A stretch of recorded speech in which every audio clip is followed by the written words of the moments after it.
நன்றி நன்றி அப்பா. ஓ பனி போல பெய்கிறவர், நல் மழையாக பெய்கிறவர். ஓ தகப்பனே, எங்களுக்குள் இருந்து கர்த்தாவே ஒரு புதிய சுவாச காற்றாய் வெளி வருகிறவர். ஓ இந்த வருடத்திலே எங்களை நன்மையினால் முடிசூட்ட செய்கிறவர். ஓ தகப்பனே, நன்றி செலுத்துறோம் நன்றி செலுத்துறோம் நன்றி செலுத்துறோம் தகப்பனே. உங்க மகிமைக்குள்ள பிரவேசிக்க தூய ஆவியானவரின் வாழ்வியல் ஆண்டிற்குள்ள அப்பா, அவருடைய வாழ்வியலிற்குள்ள எங்களை ஒன்றரை கலந்து எங்களை நடத்துவதற்காக உம்மை துதிக்கிறோம் துதிக்கிறோம் துதிக்கிறோம் கர்த்தாவே. ஓ இந்த வருடத்திற்கு அலங்காரமாக அப்பா தகப்பனே, ஆவியானவரோடு நாங்கள் நுழைய நீர் கிருபை பாராட்டியதற்காக உமக்கு நன்றி அப்பா. நாங்களே உம்முடைய அலங்காரமா இருக்கிறோம்ப்பா.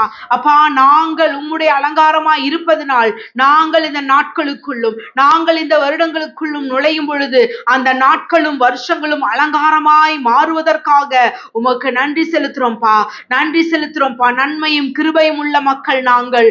ஓ தகப்பனே, இந்த நாட்களை வருடங்களையும் அப்பா தகப்பனே நன்மைகளால் நிரப்ப கர்த்தாவே நீர் எங்களை முன் குறித்திருப்பதற்காக உமக்கு நன்றி செலுத்துறோம் தகப்பனே. நன்றி செலுத்துறோம் நன்றி செலுத்துறோம்.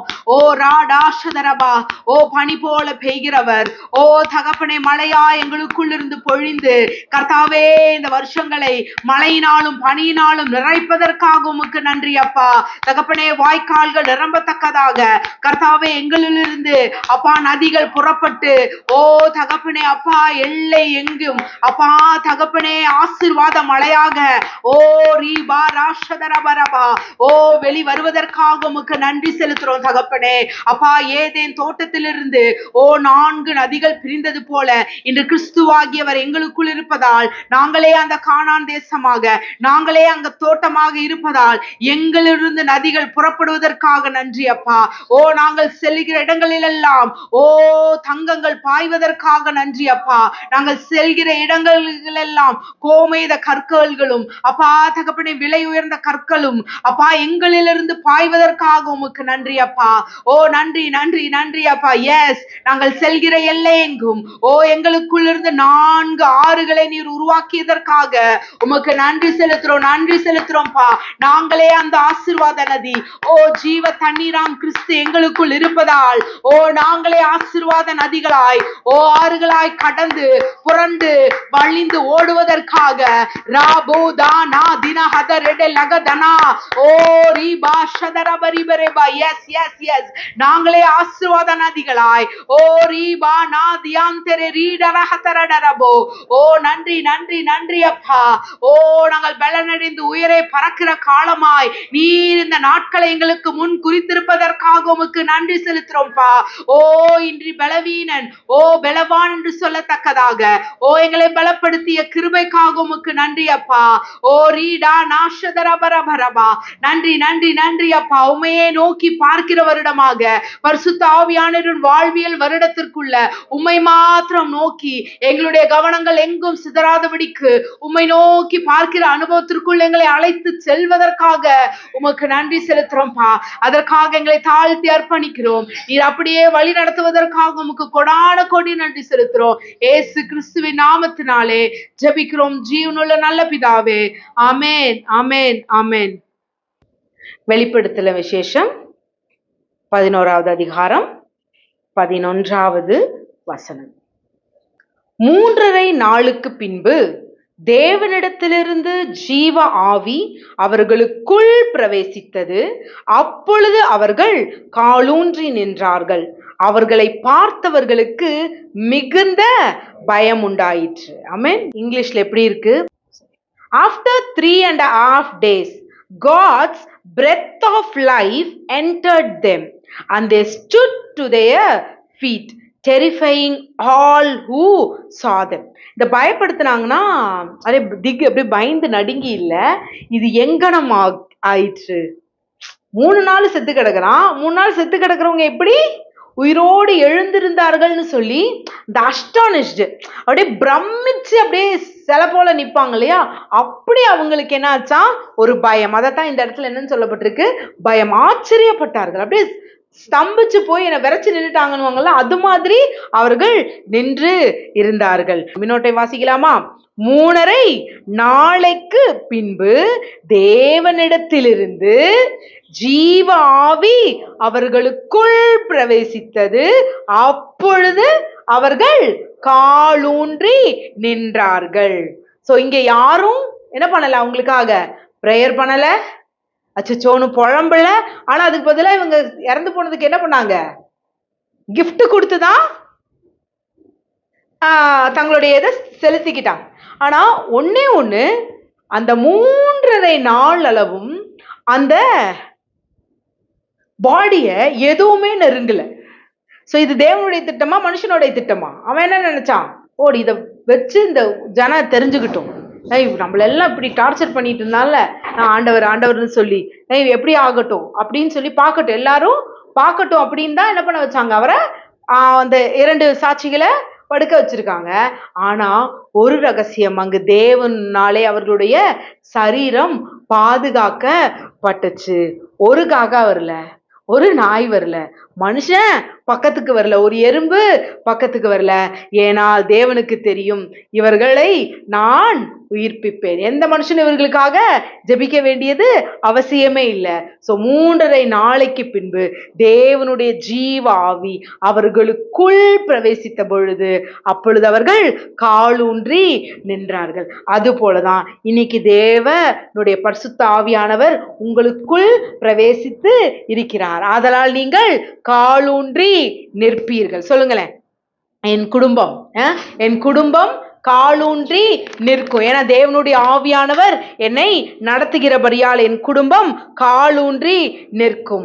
உங்க பிள்ளைகளை படிக்கிற விஷயத்துல ஞானத்திலே அவர்கள் காலூன்றி நிற்பார்கள். வேலை ஸ்தலத்துல திடமான ஞானத்தை கொடுத்து அங்க வேலை ஸ்தலத்துல நீங்க காலூன்றி நிற்பீர்கள் இயேசுவின் நாமத்தினாலே. உங்களுடைய உயர்வு தாழ்வுகள் மாறி உயர்வில் நீங்கள் காலூன்றி நிற்பீர்கள். உங்களுடைய பிரச்சனைகளின் எல்லாம் மாறி நீங்கள் சந்தோஷத்திலே காலூன்றி நிற்பீர்கள். உங்களுடைய தத்தளிப்புகள் எல்லாம் மாறி அக்களிப்பிலே நீங்கள் காலூன்றி நிற்பீர்கள். உங்களுடைய வறுமைகள் எல்லாம் மாறி நீங்கள் செழிப்பிலே, தேவனுடைய செழிப்பிலே நீங்கள் காலூன்றி நிற்பீர்கள். உங்களுடைய மலத்துத்தன்மைகள் மாறி பிள்ளை பேற்றிலே நீங்கள் காலூன்றி நிற்பீர்கள். இப்படி சொல்லிட்டே போலாம். தேவனுடைய வல்லமையினாலே நீங்கள் காலூன்றி நிற்பீர்கள் இயேசுவின் நாமத்தினாலே. ஆமென் ஆமென். சொல்லுங்களேன், நான் காலூன்றி நிற்பேன் பரிசுத்த ஆவியினாலே. பரிசுத்த ஆவியானவர் எனக்குள் பிரவேசித்திருப்பதால் நான் எல்லையெங்கிலும், என்னுடைய எல்லையெங்கிலும் நான் சமாதானமாய் காலூன்றி நிற்பேன் இயேசுவின் நாமத்தினாலே. உங்க எல்லாத்தையும் ஜீவாவினாலே, பரிசுத்த ஆவியினாலே நீங்க காலூன்றி இந்த வருடங்கள்ல நிற்பீர்கள் என்று சொல்லி உங்களை மனதார வாழ்த்துகிறேன் இயேசுவின் நாமத்தினால். Happy new year. Happy new year. So கர்த்தருடைய புது வருடத்தின் நாளா இந்த நாள்ல நம்ம கொண்டாடிட்டு இருக்கோம். ஸோ நாள் இது என்னதான், ஒரு நாள் தான், ஒரு நாள் மாறுகிறது, அவ்வளவுதான். நியூ இயர்ன்றது என்னது? another day, அவ்வளவுதான். இதுல வேற எந்த ஒரு மாற்றம் இல்லை. இந்த நாளுக்கு அலங்காரம் யாரு தான்? நீங்க தான். நம்ம தான் வருஷத்தை நன்மையினால் முடிசூட்ட போறோம். நாட்கள் நன்மையானதல்ல, நாட்கள் ஏற்கனவே நமக்காக உருவாக்கப்பட்டு காத்திருக்கிறது. நமக்காக கோணனானவைகளை செவையாக்குகிறவர் முன்னே போயிட்டார். அதுக்கப்புறம் தான் இப்ப நம்ம நுழைய போறோம். இப்ப அவர் என்ன பண்ணிட்டாரு, நம்மளை அலங்கரித்திருக்கிறார். பரிசுத்த ஆவியானவருடைய அந்த மகிமையினாலும் கனத்தினாலும் நம்மளை அலங்கரிச்சிருக்கிறாரு. இந்த அலங்காரத்தோட இப்ப நம்ம உள்ள போறதுனால அந்த நாள் அலங்காரமாகுது. ஒரு சீஃப் கெஸ்ட் வராங்க. அப்ப சீஃப் கெஸ்ட் வர்ற வரையும் அந்த ப்ரோக்ராம் எப்படிதான் இருக்கும்? அப்படி எப்படியே அங்கங்க உட்காந்துருப்பாங்க. வராருங்க, சீஃப் கெஸ்ட் வராருன்னு என்ன பண்ணிடுவாங்க, டபடபடபடபடபட எல்லாம் ஆர்டர் பண்ணி எல்லாம் ரெடியா வெயிட் பண்ணுவாங்களா? அது மாதிரிதான் இந்த புது வருஷம் உங்களுக்காக வெயிட் பண்ணிட்டு இருக்கு. சீஃப் கெஸ்ட் எல்லாம் உள்ள வர போறாங்கப்பா, நம்ம என்னது ரொம்ப கவனமா இருக்கணும், அவங்க நம்மள கரெக்டா நடத்திட்டு போவாங்க அப்படின்னு சொல்லி அந்த நாள் உங்களுடைய வரவுக்காக காத்து இருக்கிறது. ஸோ ஒவ்வொரு நாளும் காலை பொழுதுல எழும்பும் போது சொல்லுங்க, இந்த நாளை நான் தான் அலங்கரிக்க போறேன். I am going to make a plan. I am going to give the orders to this day. நீங்க தான் இந்த நாட்களுக்கு என்ன கொடுக்கணும்? ஆர்டர் கொடுக்கணும். ஹோட்டலில் போய் உட்காந்து சாப்பிட்றோம், சாப்பிடும்போது என்ன சொல்கிறோம்? அவங்க நீ கொண்டு வாப்பா, நீ என்ன வேணா கொண்டு வா, நான் சாப்பிட்டுக்கிறேன் நான் சொல்கிறோம் இல்லை. What you order. எனக்கு 2 பிளேட்டு பிரியாணினா மட்டன் பிரியாணினா மட்டன் பிரியாணி தான், மட்டன் சுக்கானா மட்டன் சுக்கானா. அவன் சிக்கன் பிரியாணி கொண்டு வந்து வச்சா எடுத்துக்குவோமா? என்னடா நினைச்சிட்டேன் நான் இதை கேட்டா நீ என்னத்தை கொண்டு வந்தேன். அதுவும் போலதான் அந்த அதனது நாளுக்குரியதை நீங்க என்ன பண்ணணும்? கமாண்ட் பண்ணணும். அதனாலதான் அதிகாலை ஜெபம்ன்றது எதற்கு இம்பார்ட்டன்ட்னா, you are going to prepare your menu. தேவ வார்த்தையிலிருந்து அவருடைய ஞானத்திலிருந்து நீங்க இந்த நாளை நான் ஆசீர்வதிக்கிறேன், எனக்கு இந்த நாள் இதையெல்லாம் என்ன பண்ணும் கொண்டு வரும் அப்படின்னு சொல்லி நீங்க ஆசீர்வதிக்கும் பொழுது அந்த நாள் உங்களுக்கு நன்மையான நாளாக, அந்த நாள் உங்களுக்கு சமாதானம் உள்ள நாளாக, அது ஜீவனுள்ள நாளாக மாறும். நாள்ல மரண நாள் இருக்குங்க. ஸோ நம்மளுடைய நாள் மரண கணக்கில் எழுதப்படாத நாள், அது ஜீவனுள்ள நாள். எல்லா நாளும் எனக்குள்ள என்ன பண்ணிட்டே இருக்கும்? வாழ்ந்து கொண்டே இருக்கும். ஒவ்வொரு நாளும் எனக்குள் வாழ்ந்து கொண்டே இருக்கு. நாம் ஜீவ ஆவியினாலே. ஸோ இந்த வருடம் பரிசுத்த ஆவியானவராலே இந்த நாட்களை நம்ம என்ன பண்ண போறோம்? அலங்கரிக்க போகிறோம். நம்ம அன்னைக்கு சொன்ன மாதிரி தான். ஸோ லைஃப் இன் ஸ்பிரிட் கீழே தான் என்ன பண்ணி வச்சிருக்கோம் 2025. ஏன்னா பரிசுத்த ஆவியானவரால நாம தான் இந்த நாட்கள் என்ன பண்ண போறோம்? அலங்கரிக்க போறோம். ஸோ இட் இஸ் நம்ம எது பண்ணாலும் ப்ரொஃபட்டிக்கல் தான். ஸோ நம்ம தான் என்ன பண்ண போறோம்? இந்த 2025 அலங்கரிக்க போகிறோம். நான் உங்களுக்கு 3 மாசத்துக்கு முன்னாடியே சொல்லிட்டேன்னு நினைக்கிறேன். 2025 என்னது? It's going to be Holi spirit 9, number 9. இன்னொரு விசேஷம் என்னன்னா 1/1/25. அந்த 1/1 கூப்பிடும்போது 11ன்றது என்னன்னா நிறைய அர்த்தங்கள் உண்டு. நான் உங்களை எதற்கு நேராக இந்த வருஷம் கொண்டு போறேன்னா, focus on the Holy Spirit. உங்க கவனத்தை உங்களுக்குள் இருக்கிற ஆவியானவர் மீது செலுத்துங்கள். ஸோ நீங்க அவரை வரவேற்க அவர் உங்க கூட வாழ்ந்துட்டு இருக்கிறாரு நீங்க உணர்வடைய நீங்க இன்னொரு என்ன பண்ணுவீங்க? ரெலம்குள்ள போவீங்க. இது நமக்கு அவர் கொடுக்கிற அடையாளம். ஸோ நம்ம அடுத்த கட்ட வளர்ச்சிக்குள்ள நிச்சயமாக அவரை நம்பி இருக்கிற ஒரு ஜனமும் என்ன ஆகாது? கைவிடப்படுவதே இல்லை. சில நேரத்துல நம்ம ஆவியானவர் என்ன பண்ணிடுறோம்? துக்கித்து விடுகிறோம். அவர் நம்ம கூட இருக்கிறாருன்றதையே மறந்துடுறோம். ஆனா இந்த வருடம் உணர்வுள்ளவர்களாய், அவரோட பேசுகிறவர்களாய், காலையில் எந்திரிச்சோடனே குட் மார்னிங் ஹோலி ஸ்பிரிட்னு சொல்லுங்க. ஐ லவ் யூ, நான் உங்களை நேசிக்கிறேன். படுக்கை விட்டு எந்திரிக்கும் போதே ஊன்ட்டு எந்திரிக்காதீங்க. அவருக்கு குட் மார்னிங் சொல்லிட்டு, இந்த நாள் நீங்க என் கூட இருக்க போறீங்க, என் கூட டிராவல் ஆக போறீங்க அப்படின்னு சொல்லி அவரை உற்சாகத்தோடு அவரை மட்டும் ஃபோக்கஸ் பண்ணுங்க. உங்களுடைய சிதறல்கள் கவனங்கள் எல்லாம் எங்கேயாச்சும் சிதறும் போது இல்ல இன்னைக்கு எனக்கு ஆவியானவர் இப்படி என்னை நடத்த விரும்ப மாட்டாரு அப்படின்னு சொல்லி மீண்டுமா என்ன பண்ணுங்க? ஆவியானவருடைய அந்த கவனத்திற்குள்ள நீங்க வரும்பொழுது அமர்ந்திருந்து ஆவியானவருடைய இயக்கத்திற்கு உங்களை விட்டு கொடுங்க. நம்மளே ஆக்ஷன் பண்ணிட்டே இருக்கோம் இல்லையா? சில டைம் அவர் அது ஆரம்பிக்கும் போது ஸ்லோவா ஆரம்பிக்கிற மாதிரி தான் இருக்கும். என்னன்னு தெரியாது, நான் இயங்குறேனா இல்ல பரிசுத்த ஆவியானவர் எனக்குள்ள இருந்து இயங்குகிறாரான்னு தெரியாது. அதுக்கு தான் நான் ஃபர்ஸ்ட் உங்களுக்கு ஒரு பிராக்டிஸ் சொல்லி கொடுத்தேன். என்ன பண்ணுங்க? அமர்ந்து அவருடைய சுவாச காற்ற இருங்க, நீங்க என் கூட தான்ப்பா இருக்கிறீங்க அப்படின்னு சொல்லி அது உங்களுடைய பிராக்டிஸா மாறும் பொழுது அடுத்ததான் அவர் இயக்குறத நீங்க நல்லாவே பார்க்கலாம். இப்போ குழந்தை வந்துருச்சு, வயிற்றுக்குள்ள கன்சீவ் ஆயிடுச்சுன்னா ஃபர்ஸ்ட் என்ன ரியாக்ஷன் தான் தெரியுது? தலை சுத்துது, வாந்தி அப்படிதான் வருது. அதுக்கப்புறமா என்ன பண்ணுது? குழந்தை உதைக்கிறது, நவுறது, எல்லாமே நம்ம பேசினா அது ஆக்ஷன் கொடுக்கறது எல்லாம் தெரியுது. அடுத்தது வெளியில வந்துடுது. வெளியில வந்தவரை தான் அதோட தோற்றத்தை பார்க்குறோம், அதோட வளர்ச்சியை பார்க்குறோம் இல்லையா? அப்படிதான் நம் ஆவியானவருடைய ஒவ்வொரு அசைவின் இயக்கத்திற்கும் நம்மளை விட்டு கொடுக்குறவங்களா இருக்கணும். நீங்க சில டைம் ப்ரேயர் பண்ண உட்காரும்போது திடீர்னு உங்க ஹார்ட் டப்ப டப்ப டப்பன்னு பிடிக்கும். ஐயோ அப்படின்னு நினைச்சிடக்கூடாது. ஹார்ட் அப்படி ஃபாஸ்டா அதுக்கு தான் இல்லை, உங்க ஹார்ட் வேற ஒன்று பண்ணிட்டு இருக்கு. எதையுமே நெகட்டிவ் சென்ஸுக்கு கொண்டு போயிடாதீங்க. நீங்க அந்த மூச்சு விட்டு அவருக்கு தேங்க்ஸ் பண்ணிட்டு இருக்கும்போது நிறைய டிரான்ஸ்ஃபர்மேஷன் நடக்கும். ஆனா அந்த டிரான்ஸ்ஃபர்மேஷன்லாம் அங்கிருந்து தான் நடக்குது. ஸோ அது தப்பு, ஐயோ எனக்கு வேற என்னமோ தாட் வருதே அப்படின்னு நீங்க என்ன பண்ணிடாதீங்க, அதை இது பண்ணிடாதீங்க. Just start. ஒரு 5 minutesலேருந்து ஸ்டார்ட் பண்ணுங்க.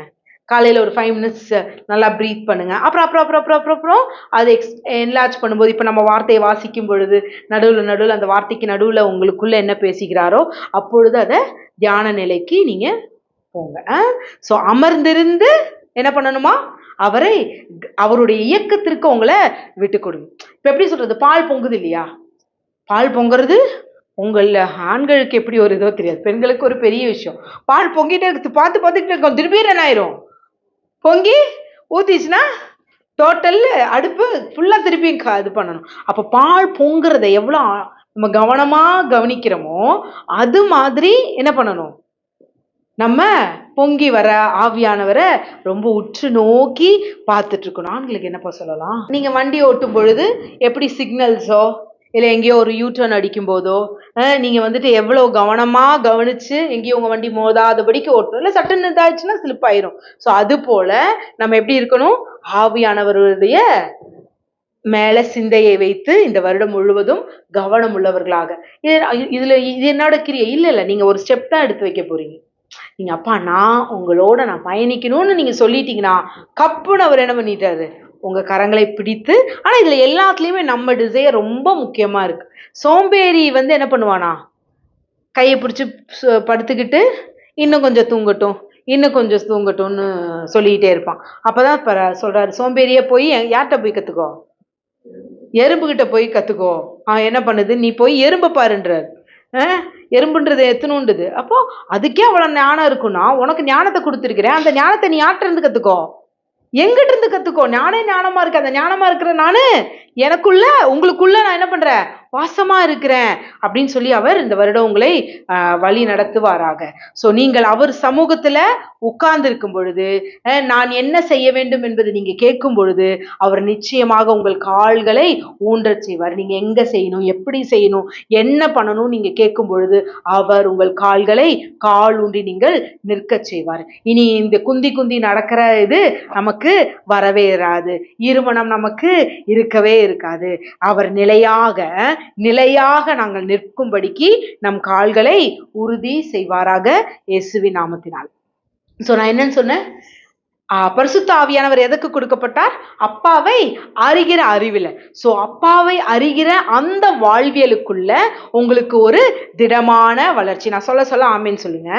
அப்பாவை அறிகிற வாழ்வியலுக்குள் உங்களுக்கு திடமான வளர்ச்சி, அப்பாவை அறிகிற வாழ்வியலில் உங்களுக்கு திடமான என்ன சொல்றது செழிப்பு, அப்பாவை அறிகிற வாழ்வியலில் உங்களுக்கு நிரந்தரமான ஆரோக்கியம், அப்பாவை அறிகிற வாழ்வியலில் உங்களுக்கு நிரந்தரமான அற்புதம், அப்பாவை அறிகிற வாழ்வியலில் உங்களுக்கு நிரந்தரமான ஆச்சரியங்கள், அப்பாவை அறிகிற வாழ்வியலில் உங்களுக்கு நிரந்தரமான சந்தோஷம், சமாதானம், அவருடைய செழிப்பு, அவருடைய கனம், அவருடைய மகிமை. அப்பாவை அறிகிற வாழ்வியலுக்குள்ள நம்ம போக போக அவருடையதெல்லாம் நம்முடையதாகும். அப்ப நம்முடையதாகுதுன்னா அடுத்தது நம்ம கிட்ட இருந்து எங்க போகும், பரலோகத்தையும் நீதியையும் தேடுங்கள். அவருடைய நீதி யாரு, பரிசுத்த ஆவியானவர் தான். அவரை தேட தேட மற்றவைகள் எல்லாம் நமக்கு கூட கொடுக்கப்படும். நான் ஆரம்பத்துல சொன்ன திடமான வளர்ச்சி எப்ப, அப்பாவை அறிகிற அறிவியல்ல வாழ்வியல்ல நீங்கள் திடமான வளர்ச்சி அடையும் பொழுது உங்க வாழ்க்கையும் என்னாகும், திடமான வளர்ச்சி அடையும். அப்பாவை அறிகிற வாழ்வியல்ல நீங்க செழிப்பாகும் பொழுது உங்கள் வாழ்க்கை சூழ்நிலை என்னாகும், செழிப்பாகும். அப்பாவை அறிகிற வாழ்வியல்ல நீங்கள் உயர்வடையும் பொழுது உங்கள் வாழ்க்கையும் என்னாகும், உயர்வடையும். அப்பாவை அறிகிற வாழ்வியல்ல நீங்க ஆரோக்கியமும் அற்புதமும் பெற்றுக்கொள்ளும் பொழுது உங்கள் வாழ்க்கையும் அற்புதமும் ஆச்சரியமாகும். அப்பா கிட்ட இருக்கிற வாழ்வியல்ல நீங்க சந்தோஷமும் பெற்றுக்கொள்ளும் பொழுது உங்க வாழ்க்கை என்னாகும், சமாதானமும் சந்தோஷமும் ஆகும். உங்களை பார்க்கிறவர்கள் உங்களை கண்டு இவர்கள் எப்படி வாழ்கிறார்கள் என்று சொல்லி ஆச்சரியப்படுவார்களாமா. இவர்களால் மாத்திரம் எப்படி சந்தோஷமா இருக்க முடியுது, இவர்களுக்கு மட்டும் எப்படி இது நடக்கிறது என்று ஆச்சரியப்படுவார்கள். சோ அப்பா பரிசுத்த ஆவியானவரின் வாழ்வியல் ஆண்டு இவர்களை எல்லாம் உங்களுக்கு கூட்டி கொடுப்பதாக இயேசுவின் நாமத்தினாலே. ஆமென் ஆமென் ஹல்லேலூயா. நன்றி அப்பா, நன்றி செலுத்துறோம். அந்த அப்பாவை அறிகிற வாழ்வியல் ஆண்டுக்குள்ள எங்களை நல்ல முறையில் செம்மையான வழியில் நடத்துவதற்காக உமக்கு நன்றி செலுத்துறோம்ப்பா, நன்றி செலுத்துறோம். Thank you father. நன்றி செலுத்துற. உங்க உள்ளம் துள்ளி குதிக்கணும். இந்த வார்த்தைகளை கேட்கும் பொழுது உங்க உள்ளம் துதிக்கும் பொழுது தாவீதை போல அல்ல, தாவீதை காட்டிலும் மேலாய் ஓ என் தகப்பன் என்னோடு கூட இருக்கிறார். ஏங்க அன்னைக்கு நான் விட்டு விட்டு போன ஆவியானவருங்க. அப்படி இருக்கும் பொழுதே தாவீது தன் இருதயத்திற்கு ஏற்றவனாய் தேவன் கண்டிருப்பார். ஆனால் இன்னைக்கு உங்களுக்கு கூடயே தங்கி இருக்கிற பரிசுத்த ஆவியானவர் உங்களோடு கூட இருக்கும் பொழுது உங்களுக்கு தன்னுக்கு ஏற்றவர்களாக உங்களை அவர் பார்க்காதிருப்பது எப்படி? பார்ப்பது அதிக நிச்சயமாமே. ஓ தேங்க்யூ ஃபாதர். நன்றி செலுத்துறோம், நன்றி செலுத்துறோம் தகப்பனே.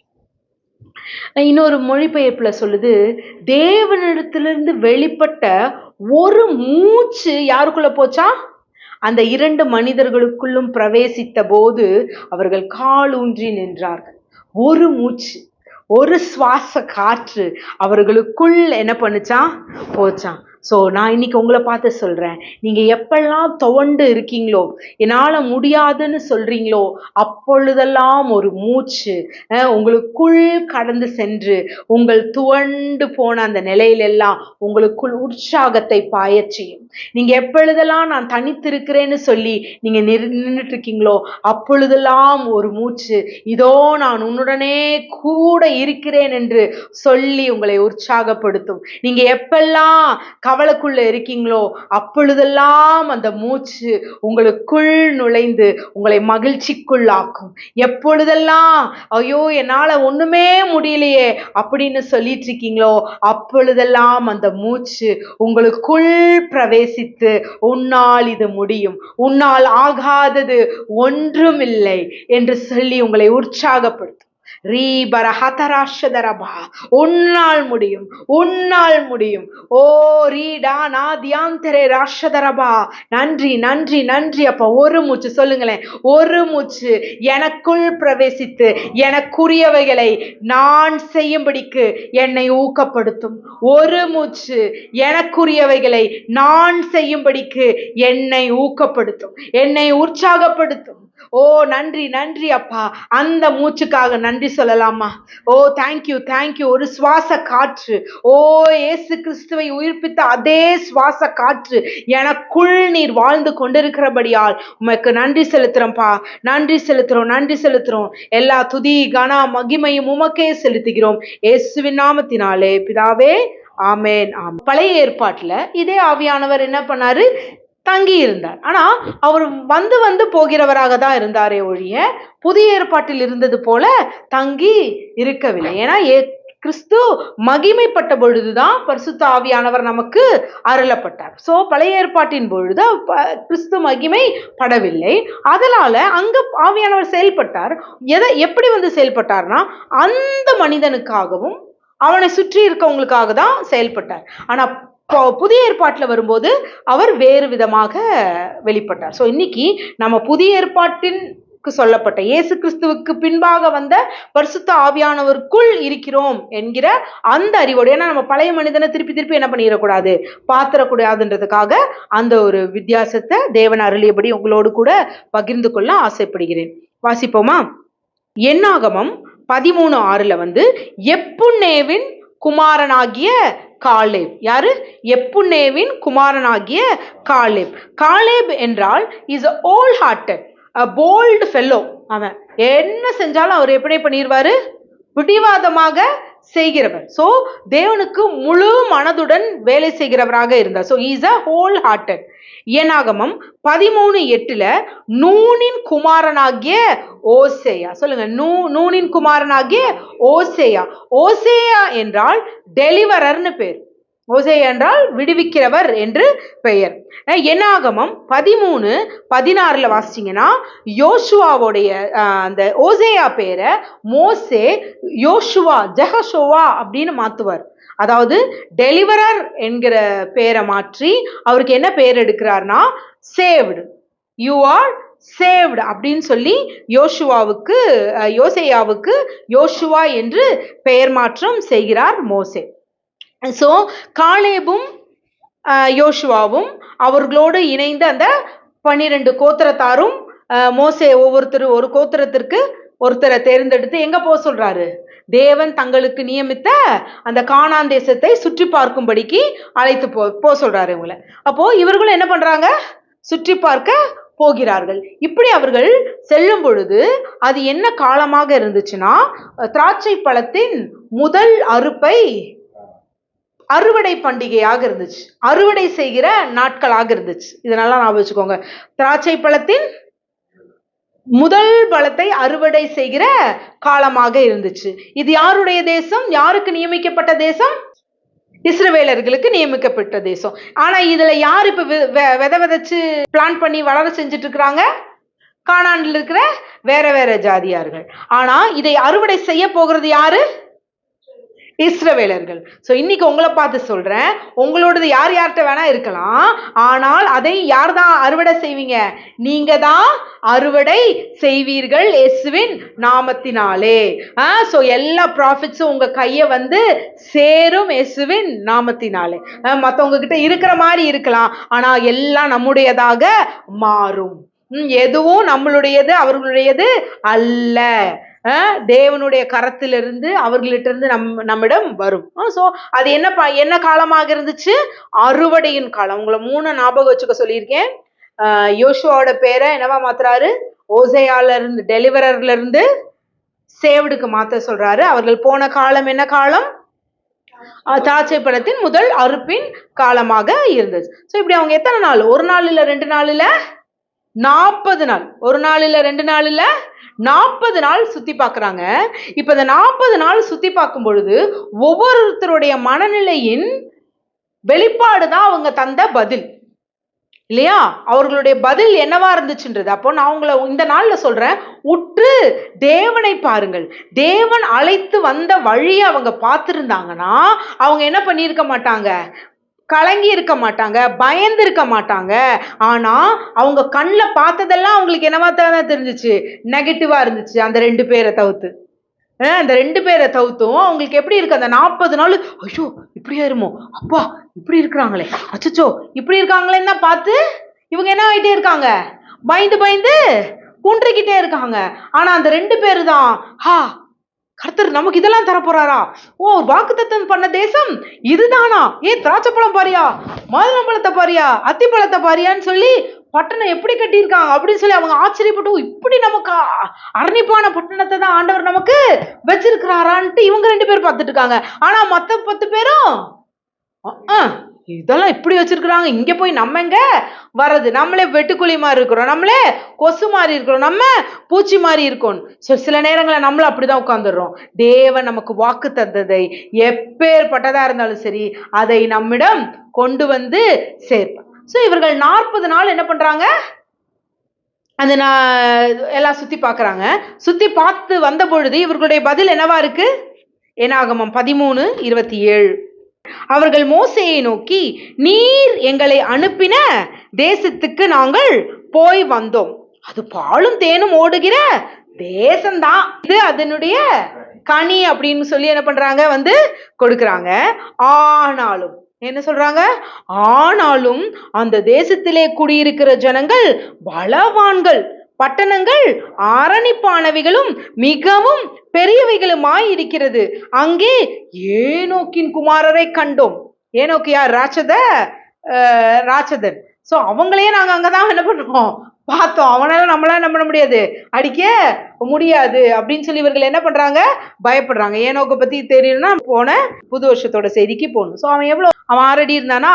6 அடி அகலம், அதாவது நம்மளோட ட்ரிபிள் மடங்கு. நார்மலா நம்ம மனுஷனோட அடியோட 6, அவன் 6:18 மேல இருக்கான் ஹைட்டு. அகலம் தான் என்னது? 6 அடி.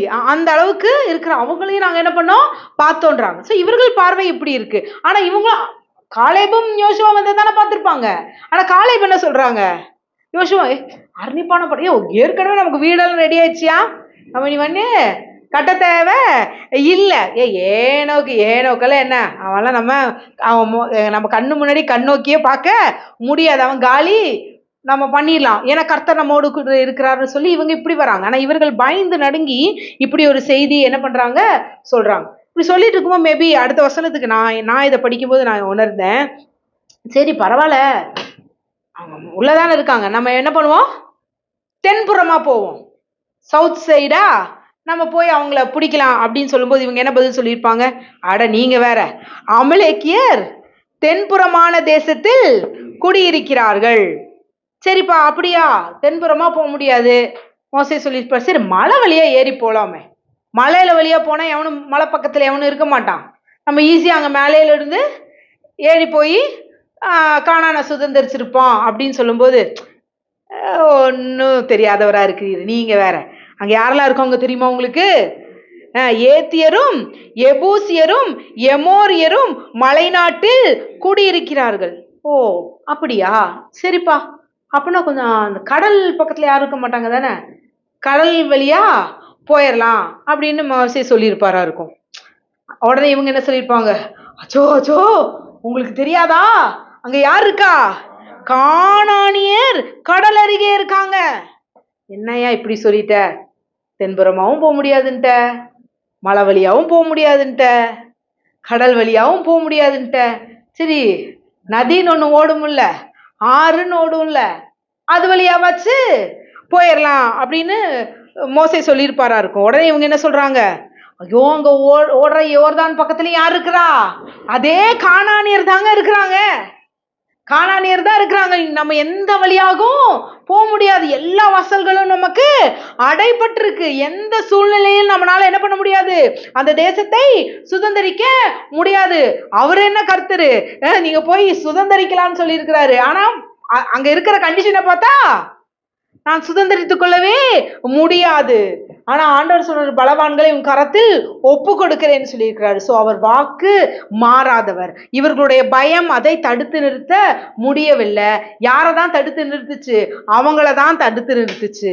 சோ ஆண்டவர் மேல அவிவிசுவாசம் வச்சுட்டு இருக்கிறவன் அவனும் போக மாட்டான், மத்தவனும் போக விடமாட்டான்றதுக்கு இதுதான் என்னது, நல்ல சாட்சி. அப்புறம் அடுத்த வசனம், அப்பொழுது காலேப் மோசேக்கு முன்பாக ஜனங்களை அமர்த்தி. சோ இதுக்கு முன்னாடி எல்லாருடைய இருதயம் என்ன ஆயிட்டே இருக்கு, கொதிச்சுக்கிட்டு இருக்குது. இவனுங்க சொல்ற வார்த்தையை கேட்டு டப்ப டப்ப டப்ப டப்பன்னு கொதிச்சுட்டு இருக்கு. அதான் சொன்னேன்ல, எப்படி ஒரு சுடுதண்ணி கொதிக்கும் பொழுது உங்க முகத்தை அங்க பார்க்க முடியுமா, பார்க்க முடியாது. சோ உங்க இருதயம் கொதி நிலையில இருக்கும் பொழுது, உன் பிரச்சனையினால மண்டை பரபரன்னு இருக்கும்போது உங்களால என்ன பண்ண முடியாது, எந்த முடிவும் எடுக்கவே முடியாது. சோ அந்த நேரத்துல முடிவு வராது, ஒரு தெளிவு உண்டாகாது. அப்போதான் அதுக்குதான் இவர் என்ன பண்றாரு, கொதிச்சிட்டு இருக்கிற எல்லாரோட மனதையும் காலேப் என்ன செய்யறாரு, அமர செய்யற. கொஞ்சம் உட்கார்ந்து அமைதியா கேளுங்க, கொஞ்சம் பொறுமையோட இருங்க. சோ அமர்ந்த நீர் உங்களுக்குள் இருக்கும் பொழுது, அவர் அமர்ந்த நீராய், அந்த ஜீவ தண்ணீராய் உங்களுக்குள் இருக்கும் பொழுது உங்களிலிருந்து தெளிவான முடிவுகள் புறப்படும். தெளிவுகள், the plans of the God will be profound in you. ஆழத்திற்குள்ளிருந்து அவர் உங்களுக்குள் இருந்து வெளியே வெளிப்படுத்துவாராக இயேசுவின் நாமத்தினாலே. இப்போ அமரச் செய்து இங்கே மோசே காலேப் என்ன சொல்கிறார், அப்பொழுது காலேப் மோசேக்கு முன்பாக ஜனங்களை அமர்த்தி, நாம் உடனே போய் அதை சுதந்திரித்துக் கொள்வோம், நாம் அதை எளிதாய் ஜெயித்து கொள்வோம் என்றான். ஆமென். சோ நமக்கு முன்பாக தேவன் வைத்திருக்கிறதை நாம் எளிதாய் சுதந்திரித்து கொள்வோம். சோ இதற்காக தான் தேவன் நம்மளை அழைச்சிருக்கிறார். அப்போ இவங்க ரெண்டு பேரும் எப்படிப்பட்ட ஆவியை உடையவர்கள், வேற ஆவியை உடையவர்கள். சோ இப்ப இவங்க இவ்வளவு தூரம் மக்கள் ஆண்டவர்கிட்ட சொல்றா, ஆண்டவர் காண்பித்த தேசத்தை அவங்க எப்படிதான் பார்த்தாங்க, நன்மையா பார்த்தாங்க. மக்கள் எல்லாம் கொந்தளிக்கும் பொழுது கூட இவங்க என்னதான் சொல்றாங்க, நம்ம எளிதாய் போய் சுதந்திரித்து கொள்ளலான்னு சொல்றாங்க. என்னாகமம் 14:6 வாசிங்களா. தேசத்தை சுற்றி பார்த்தவர்களில் நூனின் குமாரனாகிய யோசுவாவும் எப்பொனேயன் குமாரனாகிய காலேபும் தங்கள் வஸ்திரங்களை கிழித்துக் கொண்டு இஸ்ரவேல் புத்திரரின் சமஸ்த சபையையும் நோக்கி, நாங்கள் போய் சுற்றி பார்த்து சோதித்த தேசம் மகா நல்ல தேசம். போதும். இதுக்கு முன்னாடி இவங்க எல்லாம் சொல்றாங்க, ஆனா இவங்க என்ன பண்றாங்க, ஐயோ நம்மளால போக முடியாது போல இருக்கு, அப்பனா நமக்கு ஒரு தலைவனை ஏற்படுத்தி எங்க போயிடலாம், கானானுக்கு, சாரி எகிப்துக்கு திரும்பி போயிடலான்றார். சோ ஆண்டவர் இவர்களை எகிப்திலிருந்து அழைத்து வந்தது கானான் தேசத்திற்கு உள்ள போகிறதுக்கு. ஆனா இப்ப அவங்க கானான் தேசத்தை பார்த்து, தேவன் தனக்கு வைத்திருந்த தேசத்தை தப்பான ஒரு பார்வையில பார்த்து இவங்க எல்லாரும் எங்க போயிட்டாங்க? மீண்டும் எகிப்து தேசத்துக்கே போயிடலான்னு சொல்லி ஒரு தலைவனை ஏற்படுத்தி கொண்டார்கள். அப்பதான் நூனின் குமாரனும் யோசுவாவும் என்ன பண்றாங்க? தன்னுடைய காலேபும் யோசுவாவும் வஸ்திரத்தை கிழித்து கொண்டு, இல்ல அப்படியெல்லாம் செஞ்சிடாதீங்க, ஏன்னா நான் தேவன் நமக்கு வைத்திருக்கிற தேசம் அது மகா நல்ல தேசம். 8வது வசனம், கர்த்தர் நம்மேல் பிரியமாய் இருக்கிறார், அந்த தேசத்திலே நம்மை கொண்டு போய் பாலும் தேனும் ஓடுகிற அந்த தேசத்தை நமக்கு கொடுப்பாரு. நமக்கு கண்டிப்பாக நிச்சயமாக அந்த தேசத்தை நமக்கு கொடுப்பார். கர்த்தருக்கு விரோதமாக மாத்திரம் கலகம் பண்ணாது இருங்கள். அந்த தேசத்தின் ஜனங்களுக்கு நீங்கள் பயப்பட வேண்டியதில்லை. அவர்கள் நமக்கு இரையாவார்கள். அவர்களை காத்த நிழல் அவர்களை விட்டு விலகி போயிற்று. கர்த்தர் நம்மோடே இருக்கிறார், அவர்களுக்கு பயப்பட வேண்டியது இல்லை என்றார்கள். எத்தனை சொல்லியிருக்காங்க பாருங்க. என்னெல்லாம் சொல்றாங்க? கர்த்தருக்கு விரோதமா பேசாதீங்கப்பா, கர்த்தருக்கு விரோதமா கலகம் பண்ணாதீங்கப்பா, நீங்க பயப்பட வேண்டாம், கர்த்தர் நம்மோடு இருக்கிறாரு, அவர்களை காத்த நிழல் அவர்களை விட்டு விலகிற்று, நம்ம போய் எளிதாய் அதை சுதந்திரித்திருக்கலாம், ஏன்னா ஆண்டவர் நமக்காக நியமிக்கப்பட்ட தேசம். இப்படி எல்லாம் சொல்றாங்க. சொல்லியும் அவர்களால் என்ன பண்ண முடியல? அந்த மனிதர்களுடைய இருதயத்தை மாற்ற முடியவில்லை. 14:24, என்னுடைய தாசனாகிய காலேப் வேறே ஆவியை உடையவனாய் இருக்கிறபடினாலும் உத்தமமாய் என்னை பின்பற்றின வந்தபடினாலும் அவன் போய் வந்த தேசத்திலே அவனை சேர பண்ணுவேன். என்ன சொல்லிட்டாரு? என் தாசனாகிய காலேப், அவன் உத்தமம் இருதயமா இருக்கிறதுனால அவனும் அவன் சந்ததி என்ன பண்ணிடலாம்? அந்த தேசத்துக்குள்ள போயிடலான்ட்டாரு. ஏனாகமம் 14:30, எப்புன்னேயின் குமாரன் காலேபும் நூனின் குமாரன் யோசுவாவும் தவிர மற்றவர்களாகிய நீங்கள் நான் உங்களை குடியேற்றுவேன் என்று ஆணையிட்டு கொடுத்த தேசத்தில் பிரவேசிப்பதில்லை. என்னவா? எப்புன்னேவின் குமாரனாகிய காலேபும் நூனின் குமாரனாகிய யோசுவாவை தவிர நான் உங்களுக்கு, நீங்க எல்லாரும் போவேன்னு சொன்ன தேசத்திற்குள்ள நீங்க யார் என்ன வைக்கிறது இல்ல? பிரவேசிப்பதே இல்லை. சோ அழைத்து வந்தது எத்தனை லட்சம் மக்களை? 20 lakhsக்கு மேல போனது. இதுக்குள்ள போனது எத்தனை பேர் தான்? 70 பேர் என்னமோ தான் போனாங்க யாக்கோபு போகும் பொழுது. ஆனா வந்தது எத்தனை பேரு? லட்சங்கள்ல பெருகி இருந்தார்கள். லட்சங்கள்ல பெருகி இருந்தவர்கள் இப்பொழுது யார்? 2 பேர் தான் எங்க போறாங்க? கானான் தேசத்துக்கு போறாங்க. சோ வாக்குத்தத்தம் பண்ணப்பட்ட தேசம் யாருக்குரியது? சமஸ்த இஸ்ரவேலுக்கும் உள்ளது, எல்லாருக்கும் உரியது, யாக்கோபின் முழு சந்ததிக்கும் உரியது. ஆனால் அதை பெற்றுக்கொண்டது யாருதான்?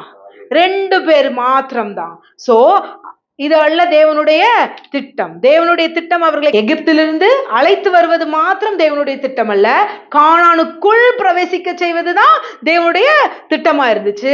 ஆனால் இவர்களுடைய கடின இருதயத்து நிமித்தம் இவர்களை என்ன பண்ண முடியல? பிரவேசிக்க முடியல. ஆனால் 2 மாத்திரம் உள்ளே பிரவேசித்தார்கள்.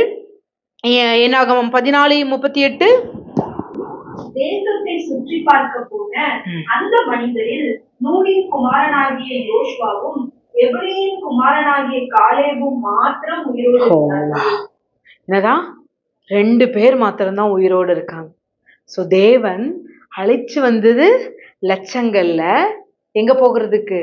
கானான்குள்ள போறதுக்கு. சரி, பிரவேசிக்கல பரவாயில்ல, இங்க என்ன ஆயிடுச்சு? உயிரும் போச்சு, மூச்சும் நின்னு போச்சு. அப்பா பேச்சு கேட்கல, மூச்சு நின்னு போச்சு. சரி, இப்ப இவர்கள் எப்படிப்பட்ட ஆவியுடையவர்கள்னு சொன்னாங்க? காலேபு வேறே ஆவியை உடையவன், வேறே ஆவியை உடையவன் தான். மக்களை அமரச் செய்தவன் தான். அமரச் செய்து என்ன பண்றான்? கர்த்தர் நம்ம கூட இருக்கிறாரு, நம்ம அந்த தேசம் தேவன் நமக்கு கொடுத்த தேசம் தான், அதை நம்ம எளிதாய் போய் சுதந்திரித்துக்கலாம், எளிதாய் ஜெயித்து கொள்ளலான்றாரு. இங்க இவர் என்ன சொல்றாரு? யோசுவா, கர்த்தர் நம்ம கூட தான் இருக்கிறாரு, அவர்களை விட்டு, அவர்களை காத்த நிழல் அவர்களுக்கு விலகிருச்சு. கர்த்தருக்கு நேராக என்ன பண்ணாதீங்க, கலகம் பண்ணாதீங்க. நம்ம போய் நம்ம என்ன பண்ணிக்கலாம், சுதந்திரித்துக்கலாம். ஆளும் தேனும் ஓடுகிற தேசம் அது தேவன் நமக்கு குறித்த தேசம்ன்றாங்க. இவ்வளவு சொல்லியும் அவர் அந்த மனிதர்கள் என்ன பண்ணல, கேட்கவில்லை. கல்லெறியத்தான் வந்தாங்க. சோ இவர்கள் மாத்திரம், இவர்கள் வேற ஆவியே உடையவர்கள் தான். பரிசுத்த ஆவியானவர் அவங்களோட இருந்து செயல்பட்டார் தான். ஆனா அன்று வந்த ஆவி இவர்களை மாத்திரம் வழி நடத்தியவராகத்தான் இருந்தாரு. இவர்களால் என்ன பண்ண முடியல, மற்றவங்களுடைய ஹார்ட்டை இன்ஃப்ளூயன்ஸ் பண்ண முடியல. ஏன்னா பரிசுத்த ஆவியானவர் இவர்களோடு தங்கி இருக்கும்படிக்கு என்ன பண்ணப்படல, அன்று கொடுக்கப்படவில்லை. அண்ணா இன்றைக்கு நமக்கு கிறிஸ்துவின் மூலமாக நம்மோடு கூட தங்கி இருக்கும்படிக்கு நல்ல ஆவியானவர் நமக்கு கொடுக்கப்பட்டு இருக்கிறார். சோ நம்ம இது யோசுவாவின் காலம். யோசுவா செய்த அற்புதங்கள் அதை காட்டிலும் நம்ம செய்வோம். யோசுவா என்னென்ன அற்புதம் செஞ்சாரு, யோர்தான்ல போய் கால் வச்சாரு, பிரிந்தது. அதுக்கப்புறம் சூரியனை நிப்பாட்டினாரு. சோ யோசுவா கிட்ட ஸ்பிரிட் ஆவியானவர் செயல்பட்டாரு. அவர் தன்னுடைய மூலமாக படைகளை ஜெயித்தாரு. ஆனா தன்னோடு வந்தவர்கள் என்ன பண்ண முடியல, அழைத்து செல்ல அந்த கடின இருதயத்தை மாத்த முடியல. அததான் சொல்ல வரேன். உடனே காலேபின் ஆவியோ அல்ல, அது இல்ல. இவர்களிடமிருந்து செயல்பட்ட ஆவி மனிதனுடைய இருதய கடினத்தை என்ன பண்ண முடியல, லகுவாக்க முடியல. ஆனா இன்னைக்கு நம்மோடு இருக்கிற ஆவியானவர் நம்முடைய இருதய கடினத்தையும் பிறருடைய இருதய கடினத்தையும் மாற்றுபவராக இருக்கிறார். ஆமென். சோ இப்ப இயேசு கிறிஸ்து இன்னைக்கு என்ன ஆயிட்டாரு, மகிமை பட்டுட்டாரு. அவர் மகிமைப்பட்டதால நம்மோடு கூட பரிசுத்த ஆவியானவர் எங்க வந்துட்டாரு, நமக்குள் வந்துட்டாரு. சோ இயேசு கிறிஸ்து மூலமாக இந்த பூமிக்கு ஆவியானவர் எப்படி வந்தார், மரியாள் கர்ப்பம் தரித்த பொழுது. மத்தேயு 1வது அதிகாரம். she is conceived by the Holy Spirit. So ஆவியானவராலே கர்ப்பவதி ஆனாள். சோ ஆவியானவர் எங்க வராங்க, மரியாளுடைய கர்ப்பத்தின் வழியாக, கிறிஸ்து என்கிற அந்த விதையின் வழியாக இந்த பூமிக்குள் பிறப்பெடுக்க, நம்மோடு இணைந்து கொள்ள ஆவியானவர் வருகிறார். எப்படி வந்தாரு, லூக்கா 1:35. பரிசுத்த ஆவியானவர் உன்மேல் வரும், உன்னதமானவருடைய பலன் உன்மேல் நிழலிடும், அப்பொழுது நீ ஒரு குமாரனை பெறுவாய். இப்படி ஆவியானவர் எங்க வராங்க, மரியாளுக்குள்ள கிறிஸ்து என்ற வடிவில வராங்க. வார்த்தை மாம்சமாய் இருக்கிறாரு. இப்ப இந்த மரியாள் என்ன பண்றாங்க, மலை தேசத்துக்கு போறாங்க. இவங்க என்ன பண்றாங்க, எலிசபெத்தை வாழ்த்துறாங்க. அப்பொழுது அவங்க பரிசுத்தாவியினால் நிரம்பி அவங்க வாழ்த்தும் பொழுது அவர்களுடைய வயிற்றில் இருந்த பிள்ளை துள்ளிற்று. சோ ஆவியானவர் இப்படிதான் கிறிஸ்துவின் மூலமாக வெளிவந்தார். சோ பரிசுத்த ஆவியானவர் வரும் பொழுது எப்படி வருவார்னா, அநேகரை வாழ்த்தும்படியாகத்தான் வருவார்.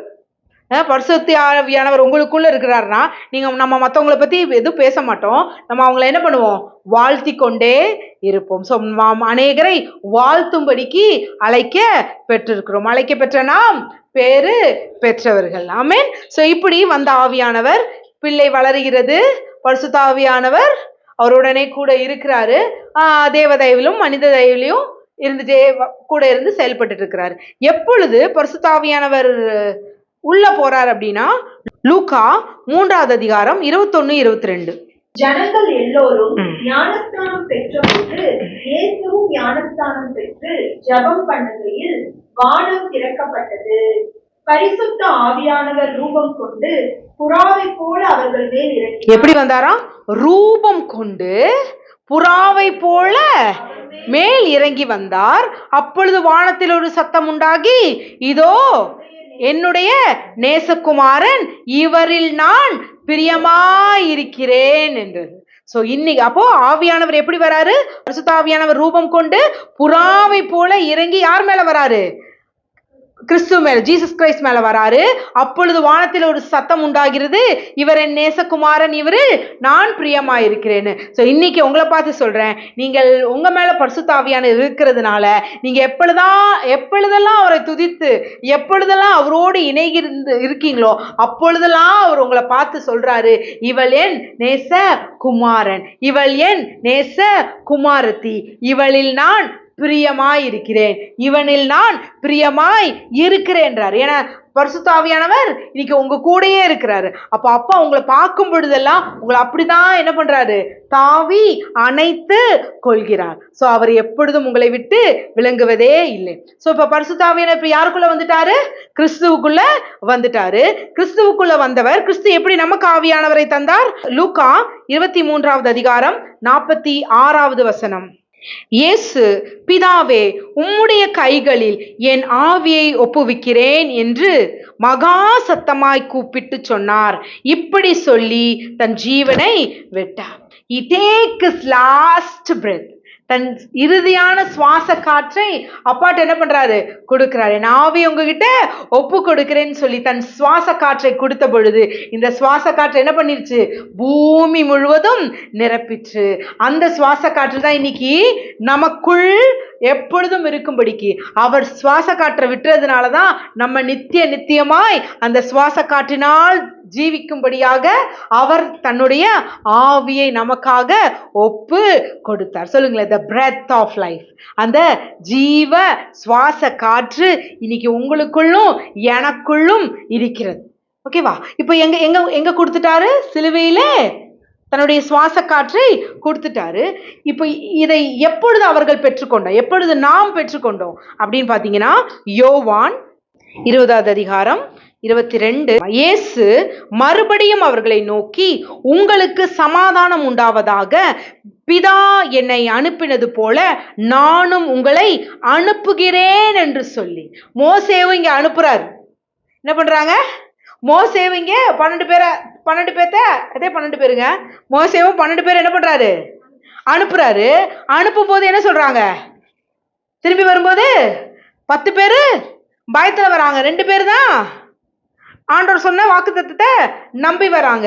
அதுதான் சொல்றாரு, நான் மோசே அனுப்புனது போல உங்களை அனுப்பல, பிதா என்னை அனுப்பினது போல, பிதா என்னை அனுப்பினது போல நானும் உங்களை அனுப்புகிறேன். பிதா எதற்காக இயேசுவை அனுப்பினார்?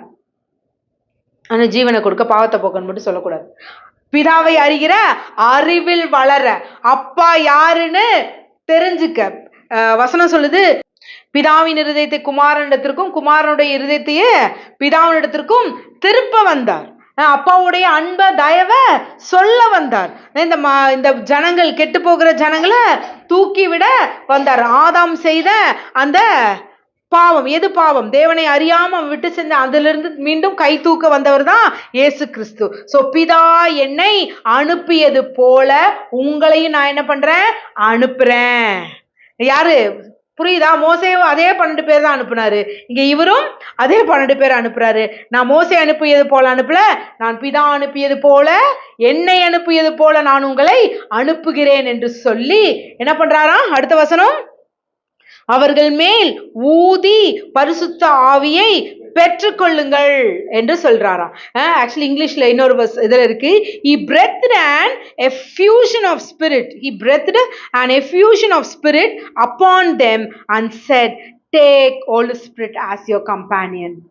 நீங்க என்னல தனிச்சிருக்க வேண்டாம், நீங்க பயப்பட வேண்டாம், உங்களுக்கு பரிசுத்த ஆவியானவரை உங்க துணையாக எடுத்துக்கொள்ளுங்கள். Take your Holy Spirit as your companion.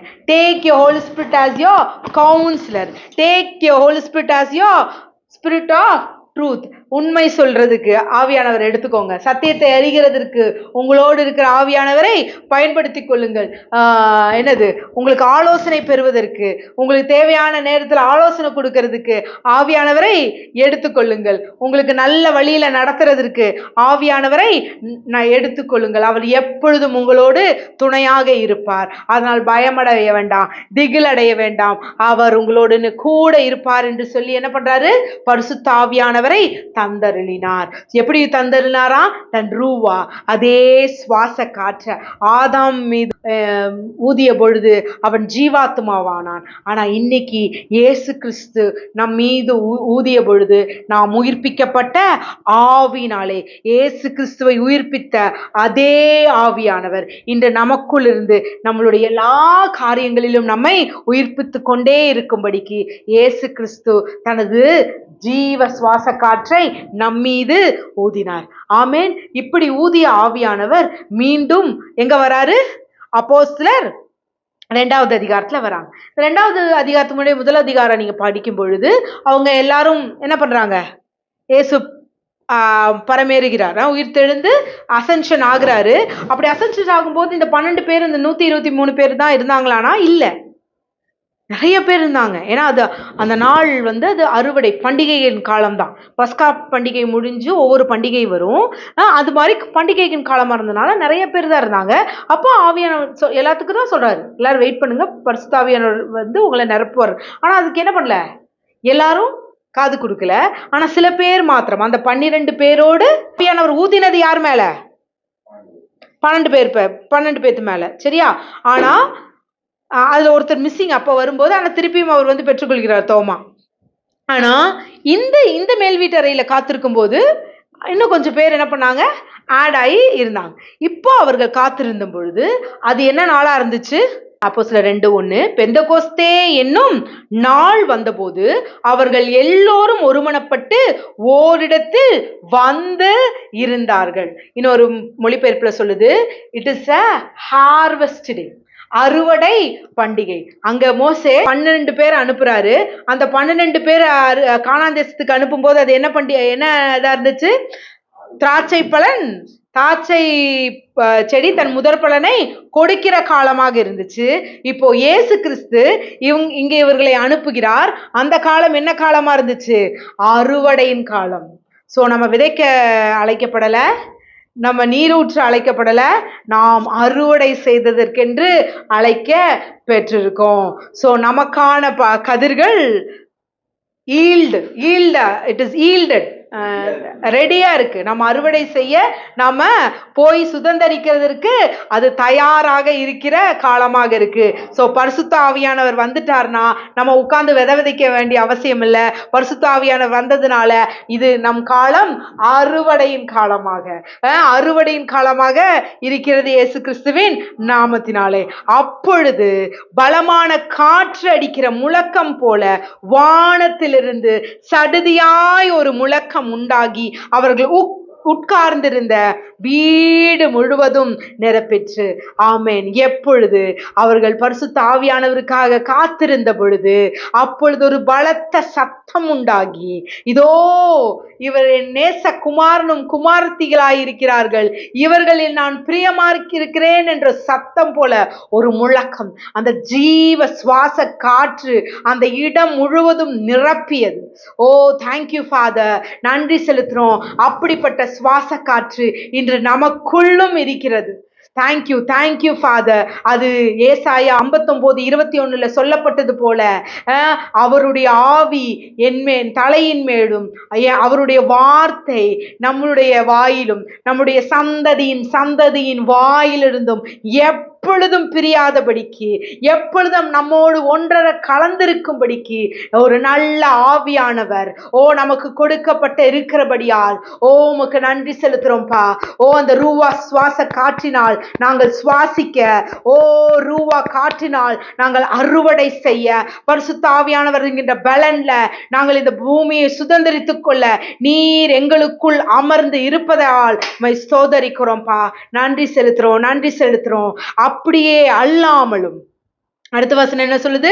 அல்லாமலும் அக்கினிமயமான நாவுகள் போல பிரிந்திருக்கும் நாவுகள் அவர்களுடைய அவர்களுக்கு காணப்பட்டு அவர்கள் ஒவ்வொருவர் மேலும் அமர்ந்தன. ஆமென், ஆமென். இந்த நேரத்திலும் அந்த அக்கினிமயமான நாவு அப்பா இங்குள்ள ஒவ்வொருவர் மேலும் அப்பா தகப்பன் இதை கேட்டுக்கொண்டிருக்கிற ஒவ்வொருவர் மேலும் அப்பா தகப்பனை காணப்பட்டு அப்பா தகப்பனே அவர்கள் அதை கண்ணார காண்பார்களாக. தகப்பனே உமது அக்கினி அவர்கள் மீது வந்து பாய்வதை அவர்கள் கண்ணார காண்பார்களாக. தகப்பனே அவர்கள் மீது வந்து அமர்வதை அவர்கள் காண்பார்களாக. ஓ நன்றி நன்றி நன்றி தகப்பனே. ஓ லீடா நாஷதரபரி பிரியாந்தே. ஓ தேங்க்யூ ஃபாதர். உங்க அக்கினி ஓ இரண்டாக பிளந்த நாவு போல அன்னைக்கு ஆதாமியும் ஏவாளையும் இரண்டாக பிரித்த அந்த நன்மை தீமை அறியத்தக்க ஞானத்திலிருந்து மீண்டும் எங்களை பிரித்தெடுத்து உமது நன்மையை மாத்திரம் புரிந்து கொள்ள ஓ தகப்பனே தீமைக்கு எதிராக எங்களை நிற்கத்தக்கதாக ஓ நன்மையை மாத்திரம் பிடிக்கத்தக்கதாக ஓ மரணத்திலிருந்து எங்களை ஜீவனுக்கு அழைத்த அந்த தகப்பனே அந்த வெளிச்சத்திற்காக உமக்கு நன்றி செலுத்துறோம்பா. நன்றி செலுத்துறோம். ஓ தேங்க்யூ ஃபாதர். உமக்கு நன்றி செலுத்துறோம் தகப்பனே. Thank you father. அப்ப யார் வந்துட்டா? பரிசுத்த ஆவியானவர். எப்படி வந்துட்டாரு? எப்பொழுதும் தங்கி இருக்கும்படியான பரிசுத்த ஆவியானவர். சோ அப்போ இருக்கிறாங்க, எல்லாரும் சத்தத்தை கேட்கிறாங்க. இவங்கெல்லாம் நம்ம கூட இருந்தவங்க தானே, எல்லாம் பேசுறாங்க. அப்பொழுது பேதுரு காலூன்றி நின்று சொல்றாரு. என்ன சொல்றாரு? மேல் வீட்டு அறையில இருக்காங்க, எல்லாரும் சுத்தி என்ன பண்ணிட்டு இருக்காங்க? இவர்களை பார்த்து கொண்டு இருக்காங்க. இப்போ வெளியில வராரு. இப்ப இந்த பேதுரு தான் என்ன பண்றாரு? பயந்து போய் எங்க போய் உட்கார்ந்துருக்காங்க? எல்லாம் மேல் வீட்டு அறையில பயந்துட்டு போய் உட்கார்ந்துருக்காங்க. யாருக்கு பயந்து? இதே யூதர்களுக்கு பயந்துதான். ஆனா இப்பொழுது தைரியமாக வந்து பிரசங்கிக்கிறார். நீங்கள் சிலுவையில் அறைந்த இயேசு கிறிஸ்து, அவர் உங்களுக்காக ஜீவனை கொடுக்க வந்தார், இப்படியாக வந்தார், எங்கிருந்து வந்தாரு அப்படின்னு சொல்லி அந்த சரித்திரத்தையே சொல்லுகிறார். அப்பொழுது இதுக்கு முன்னாடி கேட்டவங்களோட இருதயம் எப்படி இருந்துச்சு? ஜீசஸையே பார்த்து என்ன சொன்னாங்க? நீ 3 நாள் கழிச்சு ஆலயத்தையே கட்டி எழுப்புவேன்னு சொன்ன, இடிச்சு போடுங்க கட்டுறேன்னு சொன்னீங்கல்ல, கீழே இறங்கி வான்னு சொன்னாங்க. ஆனா இவர்கிட்ட அதை என்ன பண்ண முடியல, பேச முடியல. இங்க பேதுரு எப்படிப்பட்டவர் தான்? பயந்தவர் தான், பயந்து போய் ஒளிஞ்சவர் தான், மீன் பிடிக்க போனவர் தான். ஆனா இப்ப எங்க வந்து நிக்கிறாரு? காலூன்றி அத்தனை ஜனத்துக்கு முன்பாக நின்று, நீ அறைந்த இயேசுதான், நீ கொன்ன இயேசுதான், இன்னைக்கு உனக்கு அவர்தான் இரட்சகரு, அவரை ஏற்றுக்கொண்டேனா உன் வாழ்க்கையில சுகம், பலன், ஆரோக்கியம் என்று சொல்லும் பொழுது இயேசு கிறிஸ்து சொல்லக்கூடா, இயேசு கிறிஸ்துவையே என்ன பண்ணவங்க? அடித்து கொன்றவர்கள் இன்று பேதுருவுடைய வாயின் வார்த்தையை கேட்டு நம்ம இப்படிலாம் பண்ணிட்டோமான்னு கவலை கொண்டு அதற்கப்புறம் வாயிலிருந்து புறப்பட்டு வந்த வார்த்தைகள்னாலே மிகவும் சந்தோஷப்பட்டு 3000 பேர் அன்று என்ன பண்ணாங்களாம்? ரட்சிக்கப்பட்டார்கள். வாசிப்போமா? அப்போஸ்தலர் 2:41 வார்த்தையை, பேதுருடைய வார்த்தைகளை சந்தோஷமாய் ஏற்று கொண்டார்கள், ஞானஸ்தானம் பெற்றார்கள். அன்றைய தினம் 3000 பேர் ரட்சிக்கப்பட்டார்களாம். சோ கானானுடைய வாழ்க்கைக்குள் பேதுரு மாத்திரம் போல இயேசு கிறிஸ்துவினுடைய சந்தோஷத்தின் வாழ்க்கைக்குள்ள, சமாதானத்தின் வாழ்க்கைக்குள்ள பேதுரு மாத்திரம் போகல. இங்க யாரையும் அழைத்து செல்கிறார்? 3000 பேர். அடுத்தது 5000 பேர். அவர் சுற்றி வருகிற இடங்களில் எல்லாம் தேவனுடைய வார்த்தையை அவர்கள் பிரசங்கித்த பொழுது, அவர்கள் பிரசங்கத்தை கேட்ட ஒவ்வொருடைய காதுகள் திறக்கப்பட்டது, மனக்கண்கள் பிரகாசம் அடைந்தது, சந்தோஷத்துடனே அந்த வார்த்தையை ஏற்றுக்கொண்டார்கள். ஏற்றுக்கொண்டவர்கள் அனுதினமும் சபைகளிலே சேர்த்து கொள்ள வந்தார்கள். இதுதான் கிறிஸ்துவின் உயிர்ப்பிக்கப்பட்ட ஆவி. அன்று காலேபின் ஆவி, யோசுவாவின் ஆவி என்ன பண்ணல? யாருடைய வார்த்தையையும் யாருடைய இருதயத்தையும் இணங்க செய்யல, யாரும் அவர்களுடைய வார்த்தைய கேட்கல, யாருடைய இருதயத்தையும் இருதயத்தின் கடினத்தை நீக்கல. சோ காலேபும் யோசுவாவும் மாத்திரம்தான் எதற்குள்ள போனாங்க? கானான் தேசத்திற்குள்ள போனாங்க. ஆனால் கிறிஸ்து மரித்ததினால், மகிமை அடைந்ததினால், நமக்கு கொடுக்கப்பட்ட ஆவியானவருடைய வார்த்தை நம்மிலிருந்து புறப்படும் பொழுது நாம் மாத்திரமல்ல, நாம் பேசுகிற இயேசு கிறிஸ்துவின் வார்த்தை ஒவ்வொருடைய காதுகளும் கேட்கும். ஒவ்வொருடைய இருதய கடினமும் உடைத்து எரியப்படும். ஒவ்வொருடைய இருதயத்தின் மனக்கண்களும் பிரகாசமடையும். பிரகாசமடைந்து இயேசு கிறிஸ்துவை ஏற்றுக்கொள்வார்கள். அவர்கள் ஏற்றுக்கொள்ளப்பட்டு அனுதினம் இயேசு கிறிஸ்துவோடு இணைவார்கள், இயேசு கிறிஸ்துவின் நாமத்தினாலே. இதுதான் அன்றிருந்த காலேபின் ஆவிக்கும் இன்னைக்கு உயிர்ப்பிக்கப்பட்ட இயேசு கிறிஸ்துவின் ஆவியானவர் நமக்குள்ள இருக்கிறதுனால நமக்கும் அவர்களுக்குமான வித்தியாசம். சோ இன்னைக்கு நாம போய் சுதந்தரிக்கும் பொழுது அநேகர் ஏற்றுக்கொள்வார்கள். நம்ம பயந்து கலங்கி நிற்க வேண்டாம். பார்க்கறவங்களுக்கெல்லாம் இயேசுவை பத்தி சொல்லுங்க. ஆனா ரிலீஜியஸ் மைண்ட் செட்ல இல்ல.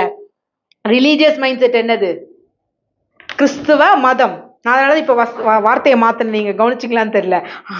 அனுதினமும் சபைகளில் சேர்த்து கொண்டார்கள், அனுதினம் கிறிஸ்துவோடு இணைக்கப்பட்டார்கள். சரியா? நம்ம இப்ப நம்ம வேலை என்ன கிடையாது, சபையில இணைச்சு சபையில பெருகிறது இல்ல, வேண்டாம். அது தானா நடக்கட்டும். நம்ம வேலை மனிதர்களை கிறிஸ்துவோடு இணைக்கிற வேலை.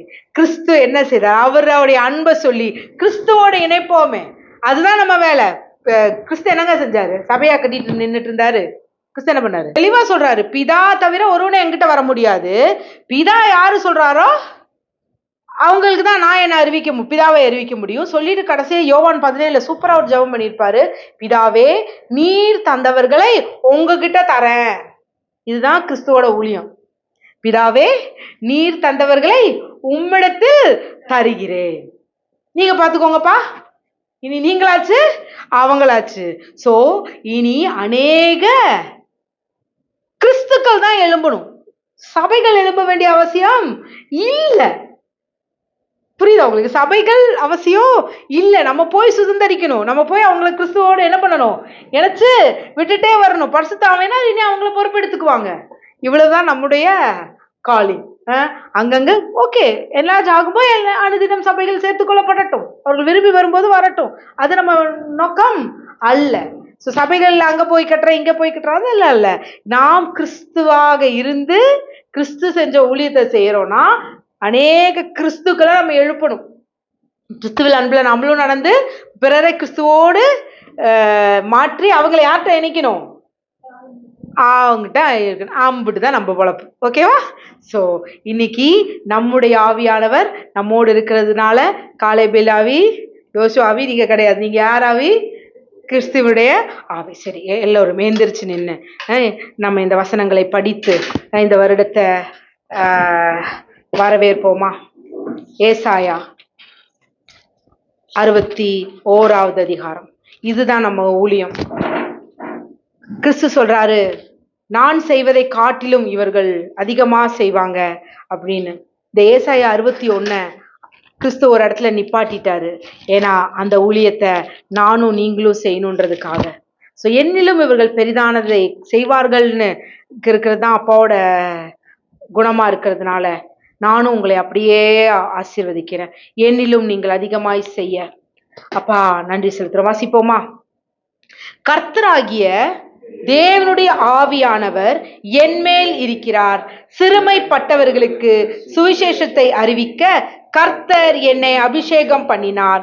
இருதயம் நொறுங்குண்டவர்களுக்கு காயம் கட்டுதலையும், சிறைப்பட்டவர்களுக்கு விடுதலையும், கட்டுண்டவர்களுக்கு கட்டவிழ்த்தலையும் கூறவும், கர்த்தருடைய அனுக்கிரக வருஷத்தையும் நம்முடைய தேவன் நீதியை சரிக்கட்டும் நாளையும் கூறவும், துயரப்பட்ட அனைவருக்கும் ஆறுதல் செய்யவும், சியோனிலே துயரப்பட்டவர்களை சீர்படுத்தவும், அவர்களுக்கு சாம்பலுக்கு பதிலாக சிங்காரத்தையும், துயரத்துக்கு பதிலாக ஆனந்த ஸ்தைலத்தையும், ஒடுங்கின ஆவிக்கு பதிலாக துதியின் உடையையும் கொடுக்கவும் அவர் என்னை அனுப்பினார்.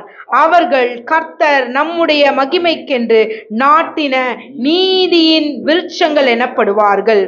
அவர்கள் நெடுங்காலம் பாழாய் கிடந்தவைகளை கட்டி பூர்வமத்தில் நிர்மூலமானவைகளை எடுப்பித்து தலைமுறை தலைமுறையாய் இடிந்து கிடந்த பாழான பட்டணங்களை புதிதாய் கட்டுவார்கள். ஆமென்.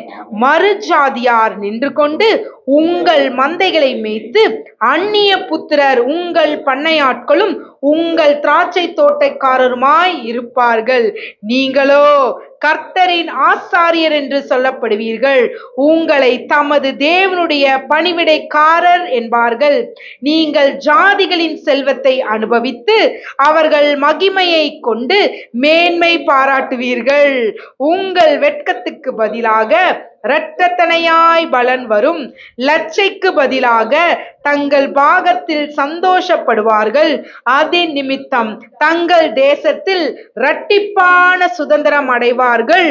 நித்திய மகிழ்ச்சி யாருக்கு? உங்களுக்கு உண்டாகும். கர்த்தராகிய நான் நியாயத்தை விரும்பி இடப்பட்ட தகன பலியை வெறுக்கிறேன். நான் அவர்கள் கிரியையை உண்மையாக்கி அவர்களோடே நித்திய உடன்படிக்கை பண்ணுவேன்.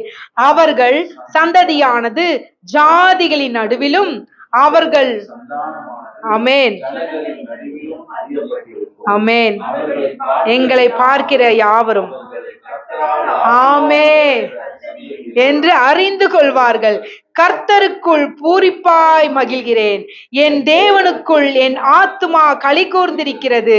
மணவாளன் ஆபரணங்களினால் தன்னை அலங்கரித்துக் கொள்கிறதற்கும் மணவாட்டி நகைகளினால் தன்னை சிங்காரித்துக் கொள்கிறதற்கும் ஒப்பாக அவர் ரட்சிப்பின் வஸ்திரங்கள் எனக்கு உடுத்தி நீதியின் சால்வையை எனக்கு தரித்தார்.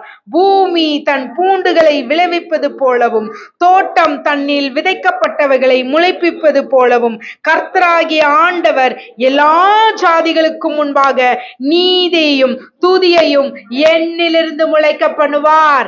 ஆமென். சீயோனின் நிமித்தமும் எருசலேமின் நிமித்தமும் நான் மௌனமாயிராமலும் அது நீதி பரிகாசத்தை போலவும் தீவட்டி போலவும் வெளிப்படும் மட்டும் ஆமென் ஆமென். ஜாதிகள் என் நீதியையும் சகல ராஜாக்களும் என் மகிமையையும் காண்பார்கள். கர்த்தருடைய வாய் சொல்லும் புது நாமத்தால் நான் அழைக்கப்படுவேன். நான் கர்த்தருடைய கையில் அலங்காரமான கிரீடமும் என் தேவனுடைய கரத்தில் ராஜ முடியுமாயிருப்பேன். இனி கைவிடப்பட்டவள் எனப்படாமலும் உன் தேசம் இனி பாழான தேசம் என்றும் அடப்படாமலும் நீ எப்சிபாய் என்றும் உன் தேசம் ஆமென். கர்த்தர் என்மேல் பிரியமாயிருக்கிறார். என் தேசம் வாழ்க்கைப்படும். வாலிபன் கன்னிகையை விவாகம் பண்ணுவது போல என் மக்கள் என்னை விவாகம் பண்ணுவார்கள். மணவாளன் மணவாட்டியின் மேல் மகிழ்ச்சியாய் இருப்பது போல என் தேவன் என்மேல் ஜாமக்காரரை இருப்பார்.